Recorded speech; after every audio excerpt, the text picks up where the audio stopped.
अस्सलाम वालेकुम जी, उम्मीद है आप सब खैरियत से होंगे। वीडियो शायद थोड़ी सी लंबी होगी, पूरी देख के पूरी सुन के जाइएगा। 2-3 टॉपिक्स हैं जिनके ऊपर बात कर रही हैं, जो कि मैं चाहता हूँ कि जाने से पहले मैं इन टॉपिक्स को क्लियर करके जाऊँ। सबसे पहला टॉपिक जो मेरी शादी को लेके मसला मसाइल चल रहा है, मैं उसमें सबसे बड़ी गलती अपनी कहता हूँ कि मैंने सोशल मीडिया पे आके उस चीज़ का जवाब दिया सिर्फ एक बार, और वो मेरा एक बार का दिया हुआ जवाब दूसरी पार्टी के सारे जवाबात के ऊपर भारी पड़ गए, असली चेहरा निकल के आ गए। एनीवेज़, शायद मुझे वो डिस्कस नहीं करना चाहिए था, मुझे उसको लीगली डील करना चाहिए था, क्योंकि लीगल और शरई दोनों राइट जो है वो मर्द और औरत के पास मौजूद है।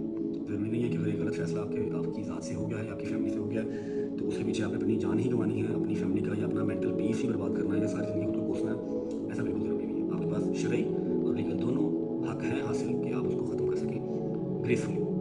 लेकिन शायद गलती हो गई, दूसरी साइड से भी फायरिंग हो रही थी, एक जवाब हमने भी दे दिया तो वो काम काफ़ी ज़्यादा ख़राब हो गया। अभी जैसा कि आपने देखा कि इंस्टाग्राम पे ईमान ने स्टोरी लगाई, मैं एक चीज़ क्लियर कर दूँ कि आपने स्टोरी लगाई, इससे ना आपकी जीत हुई ना मेरी जीत हुई। जीती सिर्फ आकड़ है, जीती सिर्फ ईगो है, नुकसान हमारे बच्चे का हुआ है। आपने ज़रूरी समझा कि आप स्टोरी लगाएं बजाय इसके कि आप मुझे या मेरे किसी एक फैमिली मेम्बर को मैसेज करते। आपने ये ज़रूरी समझा कि शादी जाए बाढ़ में, डाइवोर्स और ये हो जाए, लेकिन चलो लोगों को जो है ना वो पर्सपेक्टिव क्लियर होना चाहिए कि हाँ भाई हम ठीक हैं, ये लोग ख़राब हैं। कोई बात नहीं, जो गालियाँ मुझे पढ़नी है, मेरी फैमिली को पढ़नी है, जो हेट मिलनी है वो तो मिल ही जानी है। पहले भी जब से शादी हुई है तब से मिल रही है, किसी न किसी वजह से मिल ही रही है। उस पेपर के ऊपर, उस डाइवोर्स पेपर के ऊपर स्टोरी के अंदर किवान का हाथ रखना कोई ज़रूरी नहीं था। किवान का हाथ रखे बगैर भी हमें गालियाँ पड़ जाएंगी, आप बेफिक्र रहें। लेकिन एक चीज़ मैं आपको क्लियर कर दूँ कि जो रजब फैमिली है ये मैंने आप लोगों के सर पे नहीं बनाई। मैंने अपनी फैमिली, अपने फ्रेंड्स के साथ मिलकर मेहनत करके अपनी रियल लाइफ डिस्ट्रॉय करके ये फैमिली बनाई है। इसको अल्लाह की ज़ात के अलावा कोई गिरा नहीं सकता। एक चीज़ हो गई, और दूसरी बात यह है कि जी मेरी मेरी तरफ से सोशल मीडिया के ऊपर आज के बाद मेरी लाइफ जो पर्सनल है, जो शादी है या जो भी है, ज़िंदगी है, इसके ऊपर कोई बयान नहीं होगा। पहला नोटिस चला गया है, शरई और कानूनी दोनों हक मेरे पास हैं। दूसरा नोटिस की जो डेट होती है वो उसके अकॉर्डिंगली ही जाएगा। मैं ग्रेसफुली इसको जो है वो ख़त्म कर रहा हूँ, इस शादी को। ठीक है, सोशल मीडिया के ऊपर अब कोई बात नहीं होगी।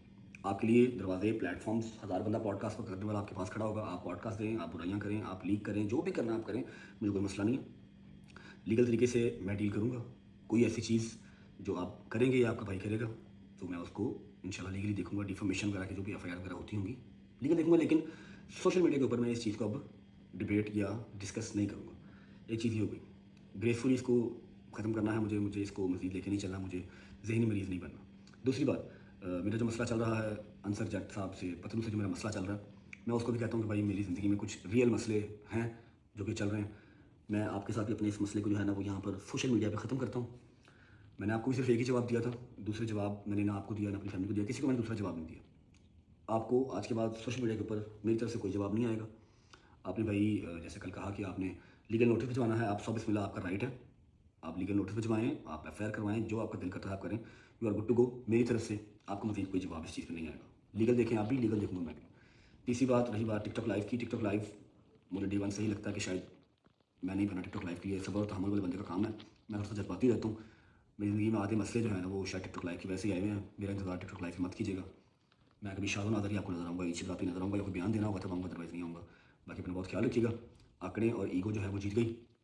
और लेकिन ठीक है, एक अगर कोई गलत डिसीजन आपसे हो गया है तो ज़रूरी नहीं है कि आपने ज़िंदगी भर उसको बर्दाश्त करना है या आपने मर ही जाना है उसके पीछे। एट द एंड आपको सुसाइड ही करनी पड़ती है, ऐसा ज़रूरी नहीं है, आप मूव ऑन कर सकते हैं। बाकी मैं किसी भी अपने प्लेटफॉर्म का कोई कमेंट सेक्शन ऑफ नहीं करूँगा। आप लोग गालियाँ निकालनी है, भड़ास निकालनी है, आप निकालनी है, लेकिन जो मेरी फैमिली ने और मैंने सफ़र किया वो हमें जानते हैं। बाकी बेस्ट विशेज़ दूसरी पार्टी के लिए भी। किवान हमारी प्रायोरिटी है फॉर श्योर, उसकी माँ के लिए भी और हमारे लिए भी वो रहेगी।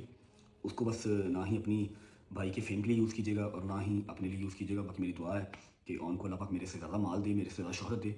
जिस चीज़ के लिए सारा कुछ हुआ है हर मरहले में वो कामयाब हो, मेरी दुआ है इस चीज़ की।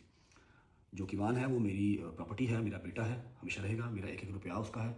जैसे ही ये लीगल नोटिस के काम वाइंड अप हो जाएंगे, ये चीज़ इख्तिताम तक पहुँच जाएगी, उससे मिलना जुलना हर चीज़ मेरा लीगल राइट है, वो मैं अवेल करूँगा इंशाल्लाह। वो इंशाल्लाह जब तक उसका बाप जिंदा है वो मेरा ही बेटा रहेगा, कब्र की मिट्टी तक मेरा ही बेटा रहेगा, और मैं उसके साथ इंशाल्लाह मिलता जुलता रहूँगा।